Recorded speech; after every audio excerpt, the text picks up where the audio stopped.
Hello listener, বিগত লেকচারে আমরা ডিসকাস করেছিলাম জাভার ভেরিয়েবল এবং ডাটা টাইপস নিয়ে, এবং আমাদের লেকচারটি ছিল বেসিক্যালি থিওরিটিক্যাল বেসড।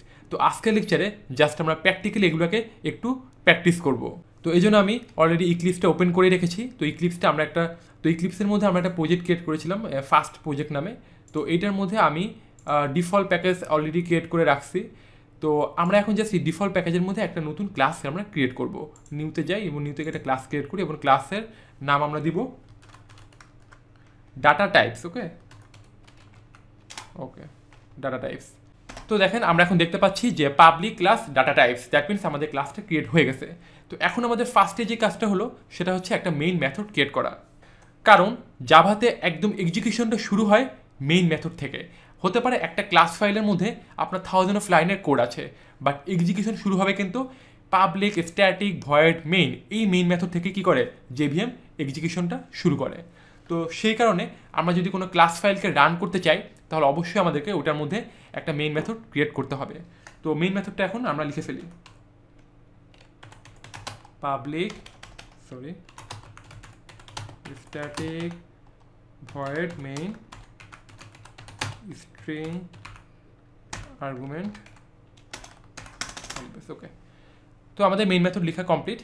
তো এখন আমরা কাজ শুরু করতে পারি। তো এখন আমি চাই যে আমি একটা ভেরিয়েবলের মধ্যে 10 এই ভ্যালুটাকে আমি স্টোর করব। তো সেটা কিভাবে করতে পারি? আপনাদেরকে মনে আছে যে গতকালকে লেকচারে কিন্তু আমি ডিসকাস করেছিলাম যে কিভাবে একটা ভেরিয়েবল ডিক্লেয়ার করতে হয় এবং কিভাবে ওই ভেরিয়েবলকে ইনিশিয়ালাইজ করতে হয়। তো এখন যদি আমি চাই যে আমি একটা ভেরিয়েবলের নাম দিব এ এবং এর মধ্যে আমি 10 এই ভ্যালুটাকে স্টোর করব, অ্যাসাইন করব, কি করতে পারি? a = 10 এবং আমরা হচ্ছে সেমিকোলন দিয়ে দিই। তো দেখেন এই লাইনটাকে ইরর দিচ্ছে, কেন দিচ্ছে বলেন তো? বিকজ আমরা এখানে বলে দিইনি যে এই 10 এটা কি রিয়েল নাম্বার নাকি এটা ফ্র্যাকশন ভ্যালু। সো আমাদেরকে কি করতে হবে? ভেরিয়েবলে আগে আমাদেরকে ডাটা টাইপসটা বলে দিতে হবে যে এটা অ্যাকচুয়ালি কোন ধরনের ভ্যালু সে স্টোর করবে, এটাকে রিয়েল নাম্বার স্টোর করবে না ফ্র্যাকশন স্টোর করবে। তো আমি এখানে বলে দিচ্ছি কি int, বিকজ এটা কি ইন্টিজার টাইপের ভ্যালু সে হচ্ছে স্টোর করতে পারবে। তো যখনই আমি এই লাইনটা লিখলাম তখন কি হলো, মেমোরিতে একটা ব্লক ক্রিয়েট হয়ে গেল। এই ব্লকটা কি করতেছে? এই ব্লকের আইডেন্টিফিকেশনটা হচ্ছে এ, দ্যাট মিনস এই ব্লকের নামটা হচ্ছে এ, এবং এই ব্লকটা কি করবে? সে ইন্টিজার টাইপের ভ্যালু স্টোর করতে পারবে, এবং আমরা ওই ব্লকের মধ্যে 10 এই ভ্যালুটাকে আমরা কি করলাম? স্টোর করে দিলাম। এবং এই 10 ভ্যালুটা স্টোর করা মানে কি হলো যে আমরা মেমোরিতে 32 বিট, দ্যাট মিনস র্যাম থেকে আমাদেরকে 32 বিটস আমাদেরকে অ্যালোকেটেড করে দেওয়া হয়েছে এই ভেরিয়েবলটার জন্য। তো আশা করি কীভাবে এই ভেরিয়েবল ডিক্লেয়ার করতে হয় এবং কীভাবে ইনিশিয়ালাইজ করতে হয় এইটা কনসেপ্ট আপনাদের সম্পূর্ণ ক্লিয়ার হয়ে গেছে। তো এখন আমরা জাভাতে যে আরও বেশ কিছু ডাটা টাইপস নিয়ে আলোচনা করেছিলাম সেগুলো একটা একটা করে দেখি। তো আমি একটা একটা করে ডাটা টাইপসগুলো এখানে লিখতে থাকি। ফার্স্টে কি বুলিয়ান টাইপসের ডাটা আমরা শিখেছিলাম, বুলিয়ান বি এটা মানে কি? আমি একটা বুলিয়ান টাইপসের ভেরিয়েবল ডিক্লেয়ার করলাম, বাট আমি কিন্তু এই ভেরিয়েবলটাকে এখনও অ্যাসাইন করিনি, দ্যাট মিনস এটাকে আমি ইনিশিয়ালাইজ করিনি। সো এখন আমি কী করি? আমি ক্যারেক্টার টাইপের ভ্যালু রাখবো। সো আমি ক্যারেক্টার সি নিয়ে নিলাম। এরপর আমি হচ্ছে শর্ট টাইপের ভ্যালু রাখতে পারবো, তো শর্ট এস। এরপর আমি লং টাইপের ভ্যালুও রাখবো, সো লং এল। এরপর হচ্ছে আমি রাখবো কি ফ্লোট টাইপের ডাটা, সো হচ্ছে ফ্লোট এফ। ওকে, এরপর হচ্ছে আমি রাখবো ডাবল টাইপসের ডাটা, সো ডাবল ডি। তো এই যে আমি ডিক্লেয়ার করলাম, এগুলো কি হলো যে আমরা বিভিন্ন ধরনের ডাটা টাইপসের ভেরিয়েবল আমরা ডিক্লেয়ার করলাম, বাট আমরা এখন এগুলোকে ইনিশিয়ালাইজ করব। তো এগুলোকে ইনিশিয়ালাইজ আমরা কীভাবে করতে পারি? যে আমরা B equals to boolean B কী করতে পারে? সে ট্রু এবং ফলস এই দুই ধরনের ভ্যালু সে স্টোর করতে পারে। সো আমি বলে দিতে পারি B equals to true. Okay, that means আমরা কিন্তু এখানে অ্যাসাইন করে ফেললাম, এবং এই অ্যাসাইনটা কিন্তু দুইভাবে করা যায়। একটা হচ্ছে এখানে করা যায় এইভাবে, এবং আরেকটা হচ্ছে সরাসরি এখানে অ্যাসাইন করে দেওয়া যায় যে বি ইকুয়ালস টু ফলস। তো এরপর আমি রাখি সি ইকুয়ালস টু, আমি এখন কী করবো? ক্যারেক্টার স্টোর করবো। তো ক্যারেক্টার কীভাবে স্টোর করতে হয় বলেন তো? সিঙ্গেল কোটেশন দিয়ে এর মধ্যে ক্যারেক্টার স্টোর করতে হয়। যেমন আমি এই ক্যারেক্টারের মধ্যে কী করলাম? এ কে স্টোর করলাম। এরপর হচ্ছে যেন আমি শর্ট এস, তো আমি এস এর মধ্যে একটা ভ্যালু স্টোর করি যে এস ইকুয়ালস টু 101। ওকে, তো আমি জাস্ট এখানে আরেকটা ভেরিয়েবল ডিক্লেয়ার করতে ভুলে গেছি, সেটা হচ্ছে বাইট। ওকে ফাইন, আমি বাইটটা ডিক্লেয়ার করতে ভুলে গেছিলাম, বাইট বি1 দিই। ওকে, বাইট বি1। সো এখন আমি বি1 এর মধ্যে কত রেঞ্জের ভ্যালু আমি স্টোর করতে পারবো। একটু খেয়াল করে দেখেন তো যে বাইটের মধ্যে আমরা কি দেখেছিলাম যে কত রেঞ্জে ভ্যালু স্টোর করা যায়,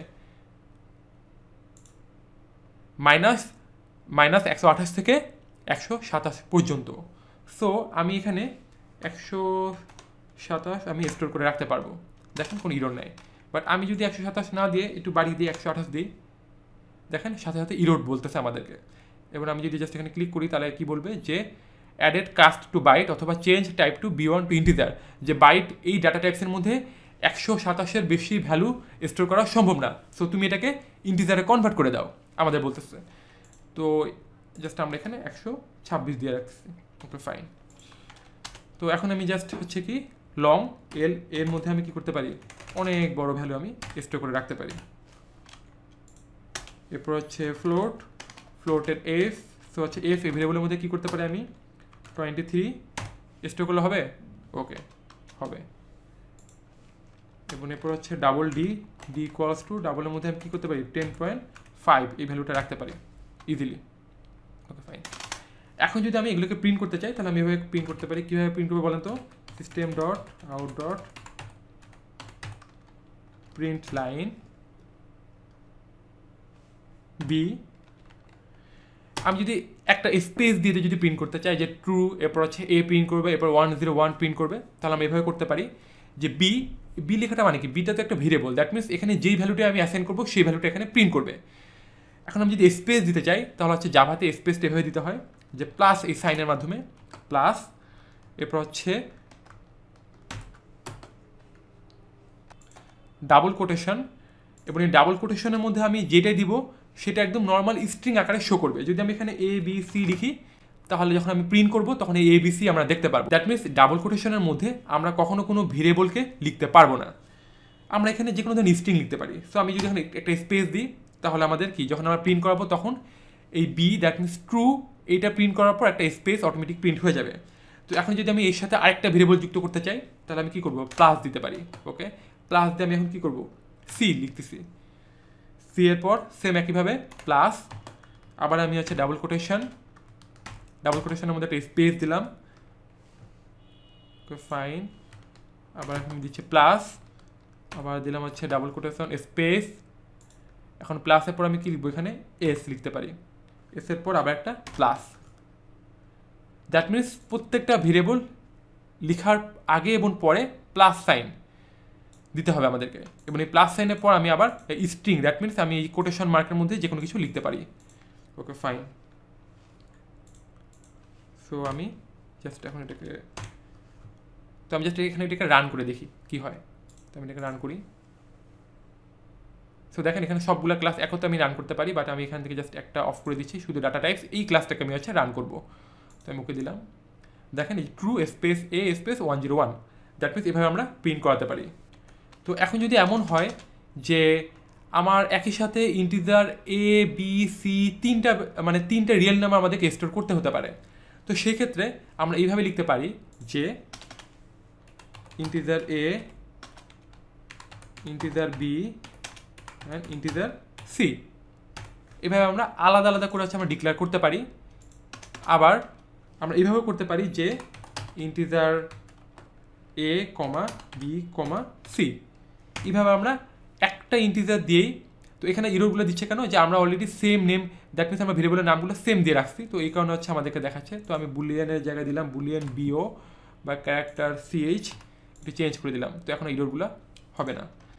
আমি একটু উঠাই দিচ্ছি যে আমি একই সাথে একটা ইন্টিজার ডাটা টাইপ দিয়েই, এখানে বিও দিয়ে দিই, ওকে ফাইন, জাস্ট আমি একটা ইন্টিজার ডাটা টাইপ দিয়ে আমি অনেকগুলো ভেরিয়েবল একসাথে ডিক্লেয়ার করে দিতে পারি। তো জাস্ট আমরা তো এখন ভেরিয়েবলগুলোকে ডিক্লেয়ার করলাম, বাট একসাথে এগুলোকে ইনিশিয়ালাইজ করে দেওয়া যায় যেভাবে int a equals to 10 কমা দিয়ে b equals to 6 and c equals to 8, এরপর একবার হচ্ছে আমি কোলন দিয়ে দিব, এটাকে আমি কেটে দিই, ওকে ফাইন। তাহলে দেখেন একই সাথে আমরা জাস্ট একটা ডাটা টাইপ দিয়ে আমরা সবগুলা ভেরিয়েবলকে আমরা অ্যাসাইন করে দিলাম। তো এইভাবে বিভিন্নভাবে হচ্ছে আমি এই ভেরিয়েবলগুলোকে একই সাথে অনেকগুলো ভেরিয়েবলকে আমি অ্যাসাইন করে দিতে পারি। তো এই যে integer a equals to 10, b equals to 6 এবং c equals to 8 লেখার মানে কি হলো, এই লাইনটা লেখার মানে হলো মেমোরিতে একই সাথে তিনটা ব্লক বা তিনটা কন্টেইনার ক্রিয়েট হয়ে গেল, এবং 3টা কন্টেইনারকে বলা হলো যে তোমরা হচ্ছে ইন্টিজার টাইপের ইন্টিজার টাইপের তোমরা ভ্যালু স্টোর করে রাখতে পারবা। এবং প্রত্যেকটা কন্টেইনারে আমরা কি করলাম যে 10 স্টোর করলাম একটা কন্টেইনারে, সেকেন্ড কন্টেইনারে আমরা 6 স্টোর করলাম এবং থার্ড কন্টেইনারে আমরা 8 স্টোর করলাম। এবং এই কন্টেইনারগুলোকে আইডেন্টিফাই করা হয় কীভাবে, এই ভেরিয়েবলগুলোর নামানুসারে, যেমন এ বি সি এভাবে। তো এই 3টা ইন্টিজার ভেরিয়েবল ডিক্লেয়ার করার মাধ্যমে আমরা মেমোরিতে বলেন তো কতটুকু জায়গা ইউটিলাইজ করলাম, যে 32 bit and 32 bit, that means total 96 bit আমরা মেমোরিতে স্টোর করে ফেললাম। তো আমি আপনাদেরকে এখন জাস্ট আরেকটা জিনিস দেখাই, এবং এটা দেখানোর মাধ্যমে আমাদের আরও বেশ কিছু কনসেপ্ট ক্লিয়ার হয়ে যাবে। তো আমি যদি এখন চাই যে আমি যে 3টে ভেরিয়েবল ডিক্লেয়ার করেছিলাম, তো এই 3টার আমি একটা অ্যাভারেজ ভ্যালু বের করব। সো এই অ্যাভারেজ ভ্যালুটা বের করতে হলে আমাকে কী করতে হবে, আমাকে ফার্স্টে এই 3টাকে যোগ করতে হবে এবং দেন এটাকে 3 দিয়ে ভাগ করতে হবে। দেন আমরা যে রেজাল্টটা পাবো সেটা হচ্ছে আমাদের কি অ্যাভারেজ ভ্যালু। তো এই যে অ্যাভারেজটা বের হবে রেজাল্টটা, এটাকেও তাকে স্টোর করতে হবে, একটা ভেরিয়েবলের মধ্যে স্টোর করতে হবে। দেন ওই ভেরিয়েবলটাকে তো আমরা হচ্ছে প্রিন্ট করব। তো এই ভেরিয়েবলটা ডাটা টাইপস আমরা কী দিতে পারি বলেন তো? যেহেতু আমরা এখানে ভাগ করব, সো ভাগ করা মানে একটা ফ্র্যাকশন জাতীয় কিছু চলে আসতে পারে। তো আমি এখন ভেরিয়েবলটা ডিক্লেয়ার করতে পারি এমন করে যে ফ্লোট অথবা ডাবল। তো আমি ফ্লোট ডিক্লেয়ার করলাম, ফ্লোট এভিজি। দ্যাট মিনস আমি এই 3টাকে হচ্ছে 3 দিয়ে ভাগ করার পর যে ভ্যালুটা পাবো সেটা হচ্ছে আমি অ্যাভারেজের মধ্যে স্টোর করব। তো আমি এভাবে লিখতে পারি যে AVG equals to A plus B plus C bracket ভাগ 3। Okay fine. তো এখন কী হবে, যেই রেজাল্টটা আসবে সেটা হচ্ছে অ্যাভারেজ এই ভেরিয়েবলটার মধ্যে স্টোর হবে। এবং আমি এখন জাস্ট এই অ্যাভারেজকে প্রিন্ট করাবো। সো আমি কী করি, এটাকে কপি করি, তো জাস্ট আমি এটাকে কপি করি, এটাকে পেস্ট করে দিই, এবং আমি এখানে কী করবো, এগুলো সব কেটে দিয়ে আমি জাস্ট এটাকে এভিজি প্রিন্ট করাবো। তো এখন জাস্ট একটু দেখেন, আমি যদি এই 3টাকে যোগ করি তাহলে কী হবে, যে 10 প্লাস 18 আর প্লাস 5, দ্যাট মিনস কি 23। তো এই 23কে যদি আমি হচ্ছে 3 দিয়ে ভাগ দিই তাহলে আমাদের রেজাল্টটা কত আসতে পারে বলেন তো? 7.66 এখন সামথিং এরকম আসবে। তো আমি এখন জাস্ট প্রিন্ট করি, তো প্রিন্ট করলে কী আসার কথা, 7.66 সামথিং এরকম আসার কথা, তাই না? তো হচ্ছে আমি এটাকে প্রিন্ট করি। ওকে, প্রিন্ট করলাম। প্রিন্ট করার পর দেখেন কি হলো, এই যে আমাদেরকে দেখাচ্ছে 26, সম্পূর্ণ উল্টাপাল্টা একটা রেজাল্ট দেখাচ্ছে। 26 কোত্থেকে আসলো? 3টাকে যোগ করলেও তো 26 হলো না, তাই না? 10 আর 5 15 আর 8 কী হলো, 23 হলো, 26 তো হলো না। বাট এখানে 26 কেন হলো বলেন তো? একটু খেয়াল করে দেখেন, আমরা এর মান কিন্তু 10 ঠিকই আসছে, বি ইকুয়ালস টু 5, দেখেন আমরা কিন্তু বিটাকে আর কোথাও কিন্তু ডিক্লেয়ার করিনি। ওকে, এবং সি ইকুয়ালস টু 8। তো আমি এই ক্যারেক্টারকে কী করেছিলাম, প্রথমে কিন্তু সি দিয়ে ডিক্লেয়ার করেছিলাম এবং পরবর্তীতে আমি এটাকে সিএইচ ডিক্লেয়ার করি। বাট আমি এইখানে একটু ভুল করে ফেলেছি যে আমি এখানে ওই চেঞ্জটা আমি করিনি। এখানে আমাকে কী করা উচিত ছিল বলেন তো? যেহেতু আমি এখানে ক্যারেক্টার সিএইচ ডিক্লেয়ার করেছি ক্যারেক্টার ভেরিয়েবলটাকে, সো আমার এখানে সিএইচ লেখা উচিত ছিল। তো আমি সিএইচ লিখিনি, আমি এখানে সি লিখে রেখেছিলাম। তো এর ফলে কি হয়েছে, যে মাউসটা নিয়ে যায় তখন সিটাকেও ইয়েলো কালার দিয়ে হচ্ছে মার্ক করতেছে এবং এটাকেও ইয়েলো কালার করে মার্ক করতেছে। দ্যাট মিনস এই দুইটা কিন্তু সেম ভেরিয়েবল। এবং এই সি ইকুয়ালস টু এ যে আমি ডিক্লেয়ার করেছিলাম এটা কিন্তু ক্যারেক্টার হিসেবে ডিক্লেয়ার হয় না, এটা কিন্তু ইন্টিজার হিসেবেই ডিক্লেয়ার হয়ে আসে।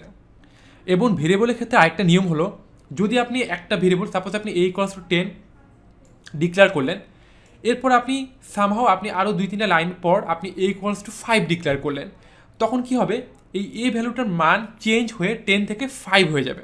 দ্যাট মিনস এর জন্য যে ব্লক বা কন্টেনার ক্রিয়েট হয়েছিল সেই কন্টেনারের মধ্যে ভ্যালুটা বা রিপ্লেস হয়ে যাবে। তো এখানেও সেম একই সিনারিও হয়েছে, যে সি ইকুয়ালস টু 8 ছিল, পরবর্তীতে সি এর মানটা চেঞ্জ হয়ে এ হয়ে গেছে। তো এখন একটা বিষয় খেয়াল করে দেখেন, সি এর মান চেঞ্জ যদি এ যদি হয় তাহলে বিষয়টা কেমন হলো, 10 প্লাস 5 প্লাস এ, এর কি কোনো ভ্যালু আছে? একে কি আমরা যোগ করতে পারি? একে কিন্তু যোগ করতে পারি না। বাট প্রোগ্রামিংয়ে এই এ বি সি ডি এগুলার প্রত্যেকটা ক্যারেক্টারের জন্য কিন্তু বাইনারি কোড আছে, ঠিক একইভাবে আবার আস্কি কোডও আছে। তো এই সমস্ত ক্যারেক্টারগুলো যেমন বড় হাতের এ থেকে বড় হাতের জেড এবং ছোটো হাতের এ থেকে ছোটো হাতের জেড, এবং এছাড়াও কিবোর্ডে যে সমস্ত ক্যারেক্টারগুলো আমরা ইউজ করি নর্মালি, যেমন $, স্টার, তারপর হচ্ছে কালি ব্রেস, তারপর হচ্ছে হ্যাশ, @ এগুলো প্রত্যেকটার জন্য কিন্তু বাইনারি কোডও আছে, আবার ঠিক আস্কি কোডও আছে। তো এই এর জন্য যেই আস্কি কোডটা আছে সেই আস্কি কোডটা কিন্তু এখানে চলে আসছে। তো এর আস্কি কোডটা কত যদি আমি দেখতে চাই, তাহলে দেখেন আমি জাস্ট একটা কাজ করি, যে আমি জাস্ট একটু প্রমাণ করে দিই আপনাদেরকে যে আসলে এই সি এর আস্কি কোডটা প্রিন্ট হয়েছে কিনা। আমি এখানে অ্যাভারেজ না দিয়ে শুধু সিকে প্রিন্ট করি, হ্যাঁ। তো এখন দেখেন কি হয়, প্রিন্ট করার কথা ছিল কিন্তু 8, বাট এটা রিপ্লেস হয়ে কি হয়েছে, এর আস্কি কোড দ্বারা রিপ্লেস হয়ে গেছে। তো আমি যখন প্রোগ্রামটা রান করি তাহলে দেখেন 65, দ্যাট মিনস এর আস্কি কোড হলো 65। তো আমি এখন আপনাদেরকে একটা চার্ট দেখাবো, এই সেই চার্ট। এই চার্টে আপনি দেখেন যে প্রত্যেকটা লেটারের জন্য আস্কি কোড আছে। যেমন এর জন্য দেখেন 65, বির জন্য কি 66, সি এর জন্য 67, এগুলো হচ্ছে আস্কি কোড। তো এই যে আমরা যে ক্যারেক্টার ডিক্লেয়ার করি, তো এটার জন্য কি হলো যে আস্কি কোডটা কিন্তু প্রিন্ট হয়ে গেছে। তো এখন যখন আমি যদি এখন উল্টা কাজটা করি, আমি যদি সি এর মধ্যে আমি যদি এখন এই ক্যারেক্টার সিএইচ, তো আমি যদি এটাকে সিএইচ করে ফেলি, ক্যারেক্টার সিএইচ ইকুয়ালস টু আমি কী করতে পারি এখানে বলেন তো 65 লিখতে পারি, বিকজ 65 কিন্তু কি আস্কি কোড। এই 65 লেখা আর এ লেখা সেম, একই জিনিস। আমি এখন এটাকে কি করি, সিএইচ ইকুয়াল টু 65 আমি লিখলাম, আমি এখন এই সিএইচকে প্রিন্ট করি। সিএইচকে প্রিন্ট করলে কী হবে, এখন দেখেন সিএইচকে প্রিন্ট করলে হয়ে যাবে উল্টা কাজ, দেখেন এ শো করতেছে।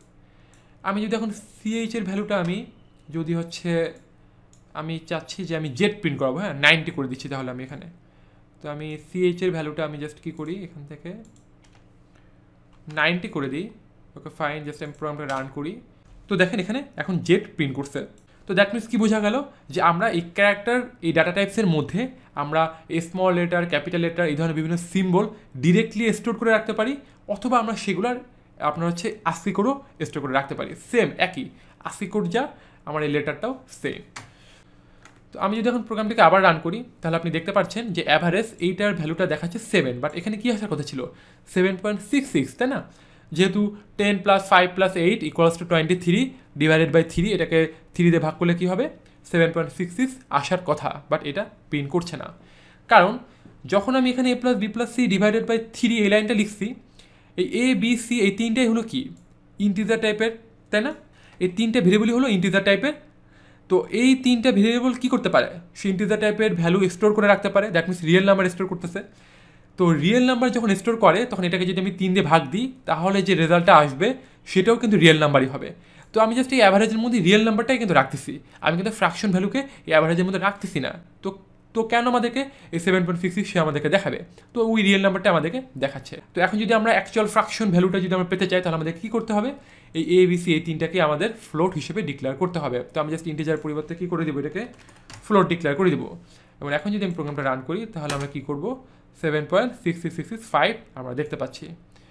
তো আপনাদের বিষয়টা ক্লিয়ার হয়েছে তো, যে যখন আমি এই ইন্টিজার বা ফ্লোট টাইপের ভেরিয়েবল আমি ডিক্লেয়ার করব, তখন যদি আমি এদের মধ্যে কোনো অপারেশন চালাই, যে হচ্ছে অ্যাডিশন বা মাল্টিপ্লিকেশন যদি কোনো অপারেশন চালাই, তাহলে এই লাইনটা লিখার মানে দ্যাট মিনস আমি যদি অ্যাভারেজটা কেটে দিই, করে দিই, আমি এই লাইনটাকে হচ্ছে আপাতত কমেন্ট ডিক্লেয়ার করে দিচ্ছি। তো কমেন্ট দিতে হয় এইভাবে, যে আমি যদি এইভাবে দিয়ে দিই তাহলে হচ্ছে কি এই লাইনটাকে আর কোড হিসেবে আইডি আর বুঝতে পারবে না। এবং এটাকে আপাতত হচ্ছে আমি এই অ্যাভারেজ যেহেতু আমরা এখানে ডিক্লেয়ার করিনি সেহেতু এখানে হচ্ছে ইরোর দেখাচ্ছে, তো আমি এটাকে আপাতত কমেন্ট করে দিই, ওকে ফাইন। তো এই যে a + b + c divided by 3 এই লাইনটা লেখার সাথে সাথেই কিন্তু অপারেশনটা হয়ে যায়। এবং অপারেশনটা হয়ে গেলে কী হয়, মানে রেজাল্টটা কিন্তু বের হয়ে যায়। এবং রেজাল্টটাকে আমরা স্টোর করি A V G equals to এই অ্যাভারেজ এর মধ্যে, তাই না? সো আমি যদি হচ্ছে ফ্র্যাকশন টাইপের ভ্যালু পেতে চাই বা রিয়েল নাম্বারের ভ্যালু পেতে চাই, তাহলে আমাদেরকে যে ভেরিয়েবলগুলো আমরা ডিক্লেয়ার করবো সেগুলোকে সেম টাইপের ডাটা টাইপ দ্বারা ডিক্লেয়ার করতে হবে। আশা করি আমি আপনাদেরকে বুঝাতে পেরেছি। এই ছিল আজকের লেকচার, এবং আমি চেষ্টা করেছি একদম প্র্যাকটিক্যালি প্রোগ্রামিং করে আপনাদেরকে এই ভেরিয়েবল এবং ডাটা টাইপস নিয়ে এই সমস্ত কনসেপ্টগুলো ক্লিয়ার করার জন্য। তো আশা করি আজকের লেকচারটি দেখার পর কীভাবে একটা ভেরিয়েবল ডিক্লেয়ার করতে হয় এবং কীভাবে আমরা একই সাথে অনেকগুলো ভেরিয়েবলকে ইনিশিয়ালাইজ করে ফেলতে পারি, এবং জাভাতে যে সমস্ত প্রিমিটিভ ডাটা টাইপসগুলো আছে সেগুলো কোনটা কোন সময় ইউজ করতে হবে, এই সব কিছু নিয়ে আপনার আর কোনো কনফিউশন থাকবে না। এবং ফিউচারে আপনি এই ভেরিয়েবল এবং ডাটা টাইপস নিয়ে আর কোনো ধরনের প্রবলেম ফেস করবেন না ইনশাআল্লাহ। তো আমাদের কিন্তু ভেরিয়েবল এবং ডাটা টাইপসের উপর আরেকটা লেকচার বাকি আছে। আমি কিন্তু এই ভেরিয়েবল কত ধরনের এটা নিয়ে এখনও ডিসকাস করিনি। তো আমি জাস্ট কয়েকটা লেকচার পরে ডিসকাস করবো যে ভেরিয়েবল কত ধরনের। তো এটা নিয়ে আপনারা কিন্তু আরেকটা লেকচার পাবেন। So stay connected with me to see my next lecture. Thank you again.